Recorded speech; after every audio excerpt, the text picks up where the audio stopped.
Jai Shri Ram, Jai Hanuman. In the sacred tradition of Hanuman worship, there exists a prayer so powerful that it carries with it both immense blessing and great responsibility. The Bajrang Baan, the arrow of the strong one. This is not the gentle, melodic Chalisa that flows like a river of devotion. This is thunder. This is lightning. This is the spiritual weapon that pierces through darkness itself. The word Bajrang means the strong one, the one whose body is as hard as Vajra, the diamond thunderbolt of Indra. Baan means arrow. Together, Bajrang Baan becomes the arrow shot from Hanuman's bow, aimed directly at evil, at suffering, at the forces that torment devotees in their darkest hours. Tradition attributes this fierce hymn to Goswami Tulsidas, the same saint who gave us the beloved Ramcharitmanas. But scholars debate this attribution. Some say it emerged from Tulsidas during a period of personal darkness. Others believe it arose from the collective spiritual desperation of devotees facing persecution and danger. The prayer itself feels different from Tulsidas' usual gentle devotion. Here, sweetness gives way to power. Surrender transforms into command. Picture this. A devotee stands before Hanuman's murti in the dead of night. Enemies surround their home. Black magic clouds their mind. Illness ravages their body. In such moments, gentle prayers feel insufficient. The soul cries out for a warrior, not just a devotee. The Bajrang Baan answers that cry. निशिचर गण जब आवें, हनुमान जी दौड़ के जावें. शत्रु हमारे मार भगावे, संकट से हमें बचावे. When demons and evil spirits approach, Hanuman ji rushes forth. He strikes down our enemies and drives them away. From all troubles, he rescues us. Listen to the commanding tone. This verse doesn't request. It states. It declares what Hanuman will do. The devotee speaks with the confidence of someone who knows their protector's power. The phrase Nishichar Gan refers to those beings who move in darkness. Rakshasas, evil spirits, negative energies that feed on fear and weakness. But notice something deeper. The verse says Hanuman runs forth. In Sanskrit texts, we often see Hanuman described as moving with the speed of wind. Here, that cosmic velocity serves a protective purpose. Distance means nothing to him. Time becomes irrelevant. The moment a devotee calls in genuine distress, he is already there. Hail Hanuman, treasure house of virtues. Ocean of compassion, whose very nature is divine knowledge. Even in this fierce prayer, we find moments of traditional praise. But watch how quickly it shifts. The gentle ocean of compassion becomes the foundation for his terrible power. Knowledge here isn't philosophical wisdom. It's the strategic intelligence of a warrior who knows exactly how to destroy what threatens his devotees. In Hindu cosmology, compassion and fierce protection aren't opposites. They're the same force expressed differently. A mother's love can be gentle lullabies or fierce protection when her child faces danger. Hanuman's karuna, his compassion, manifests as the sword that cuts through evil. The mythology behind this prayer traces back to the cosmic battle between good and evil that runs through all Hindu texts. But it also connects to a more immediate tradition. During the medieval period, when Hindu devotees faced persecution and violence, prayers like the Bajrang Baan became spiritual weapons of resistance. Some scholars point to a specific story. Tulsidas himself, in his later years, was said to be tormented by tantric practitioners who envied his spiritual attainments. Traditional accounts describe how negative forces would disturb his meditation, create obstacles in his daily worship, even manifest as frightening apparitions during his prayers. One moonless night, as the story goes, when these disturbances reached their peak, Tulsidas didn't turn to gentle supplication.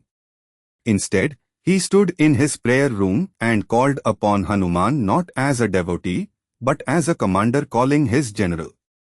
The Bajrang Baan, according to this tradition, emerged from that night of spiritual warfare. मन क्रम वचन ध्यान जो लावे, सब संकट ते Hanuman छुड़ावे. Whoever brings Hanuman into their mind, actions, words, and meditation, Hanuman liberates them from all troubles. This verse reveals the complete surrender required for this prayer's effectiveness. Not just mental devotion, but alignment of thought, action, and speech with Hanuman's energy. The word chudavai means to liberate completely, to cut all bonds of suffering. But traditional teachers warn that this prayer demands more than casual recitation. Unlike the Chalisa, which can be chanted anytime with pure devotion, the Bajrang Baan carries specific protocols. It shouldn't be recited merely for material gains or minor inconveniences. This is reserved for genuine crisis, real danger, serious threats to life, family, or dharma. Why such caution?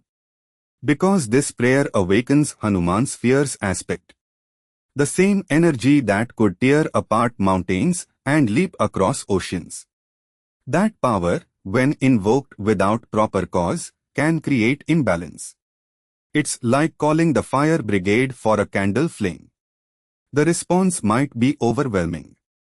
Traditional guidelines suggest reciting the Bajrang Baan only during Tuesdays or Saturdays, the days associated with Mars and Saturn, the planetary energies connected to conflict and challenges. Some teachers recommend fasting before recitation.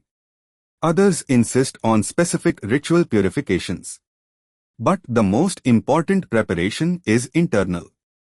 The prayer requires absolute faith and surrender. Half-hearted recitation won't activate its power. Doubt dilutes its effectiveness. The devotee must approach with the conviction that Hanuman's strength is real, immediate, and overwhelming. भूत प्रेत पिशाच सब डर पे, हनुमान की महिमा सुनकर पारावे. All ghosts, evil spirits, and demons flee in terror. Hearing Hanuman's glory, they tremble and run away. This verse addresses the subtle world that Hindu tradition recognizes alongside the physical. Bhoot, Pret, Pishach, these terms describe different categories of disembodied entities that can influence human life. Modern minds might translate these as negative thought patterns, psychological disturbances, or environmental energies that create depression and fear. The verse suggests that even the recitation of Hanuman's name and qualities creates a protective field. His mahima, his glory, his reputation in the spiritual realms precedes him. Just as earthly criminals flee when they hear police sirens, negative entities retreat when they sense Hanuman's presence being invoked. This connects to a fundamental principle in Hindu worship. The divine names and forms aren't just symbols or metaphors. They carry actual spiritual energy, accumulated over millennia of devotion and repeated invocation.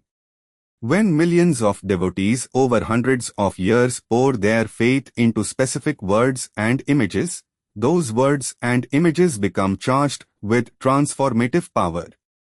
Ram Doot Atulit Baldhama, Anjani Putra Pavan Sut Nama, Messenger of Ram, whose strength has no limits. Son of Anjani, known as Son of the Wind. Here we encounter Hanuman's fundamental identity as Ram's messenger. This isn't merely historical reference. In the Bajrang Baan, when Hanuman acts to protect devotees, he doesn't act independently. He serves as Ram's extended hand in the world. His protection comes with the authority of the cosmic consciousness that Ram represents.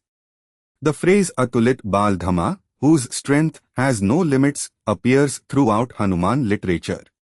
But in the context of the Bajrang Baan, it takes on martial significance. This isn't physical strength alone. It's the unlimited power of pure devotion when directed toward protecting dharma. The reference to him as Pavan Sut, son of wind, carries deeper meaning here. Wind can be gentle breeze or devastating hurricane. In this prayer, we invoke the hurricane aspect. The force that can uproot what seems permanently established, scatter what appears concentrated, and bring fresh air to spaces that have become stagnant with negativity. Traditional accounts describe miraculous protections attributed to sincere recitation of the Bajrang Baan. Stories of people surviving accidents that should have been fatal. Families escaping persecution when all human help had failed. Illnesses disappearing after medical treatment proved ineffective. But teachers emphasize that the prayer works through natural laws, not by violating them. Hanuman's protection often manifests as sudden insights that help avoid danger, unexpected allies who appear at crucial moments, or inner strength that enables devotees to face challenges they thought impossible. The prayer also carries a warning embedded in its power. Those who recite it while harboring evil intentions toward others may find that energy turned back upon themselves. The Bajrang Baan protects dharma, not the dharmic. It serves those whose hearts align with Ram's principles of truth, compassion, and justice. This creates a natural self-selection among its reciters. Those whose motivations are pure find the prayer effective. Those whose hearts harbor hatred, revenge, or malice discover that the energy they invoke doesn't serve their darker purposes. Beloved of Shiva, joy of Kesari. Your blazing glory is worshipped throughout the universe. This verse connects Hanuman to Shiva, whose blessing gave him his extraordinary powers. The word Sankar refers to Shiva as the beneficent one, the one who brings about positive transformation. Hanuman carries that Shavite energy of destruction that clears the way for new creation. The phrase Kesari Nandan, joy of Kesari, reminds us that even this fierce protector began as someone's beloved son. Kesari, his father, was himself a powerful Vanara warrior. This lineage of strength and courage runs through Hanuman's essence, but it's always tempered by the love and values instilled by family bonds. Tej Pratap Mahajagvandan describes his blazing reputation throughout the universe. This Tej, spiritual fire or radiance, is what actually dispels darkness and negative energies. It's not metaphorical light, but the actual luminous energy that enlightened beings emanate and which can be directed for protection and healing. When devotees recite this verse with deep faith, they are not just praising Hanuman. They are invoking his Tej to surround and protect them. They are calling upon that blazing energy to burn away whatever creates fear, illness, or spiritual obstruction in their lives. The Bajrang Baan concludes with verses that establish the spiritual contract between devotee and deity. Unlike prayers that end with humble surrender, this one ends with mutual commitment. The devotee promises unwavering faith and pure intention. Hanuman, through the prayer's words, commits to swift and complete protection. Traditional teachers suggest that after reciting the Bajrang Baan during times of crisis, devotees should remain alert for signs of Hanuman's response. These might come as dreams, as sudden changes in circumstances, as the appearance of helpful people, or as inner strength to take necessary action. But they also caution against treating the prayer as magic. It works within the framework of karma and dharma. If someone faces difficulties due to their own negative actions, the Bajrang Baan might provide strength to bear consequences and wisdom to change course, but it won't eliminate just outcomes of past deeds.